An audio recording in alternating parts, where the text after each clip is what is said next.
नाथ महाराज शांती ब्रह्म आहेत, ते येणाऱ्या लोकांसाठी शांती ब्रह्म आहेत, पण ते शांतीच ब्रह्म आहेत असा अर्थ काढू नका. त्यांच्या इतकं कठीण कोणी बोलत नाही. काय माय गेली बोला ना, मी नाही बोलत. ज्यांचे मुलं संतांना विरोध करतात त्यांची आई कुठे गेली? ते माणसाचे पोरं नाहीत असं नाथ महाराज सांगतात. पटते ना? लिखाण आहे.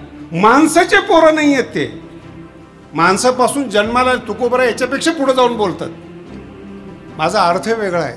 ज्या श्रीमंत संस्कृतीमध्ये, श्रीमंत संतांच्या परंपरेमध्ये आपण राहतो, ज्ञानानं आणि अर्थानं श्रीमंत असणाऱ्या संताकडे आपण राहतो, तिथे भिकारी वृत्ती कामाची नाही. त्याला बदनाम करणं, त्या संप्रदायाला संताला नावं ठेवणं, त्यांना मागासलेलं म्हणणं, हे कुठंतरी शत्रू लोकांचं काम आहे, ज्याचा पसरा आणि प्रसार होतं.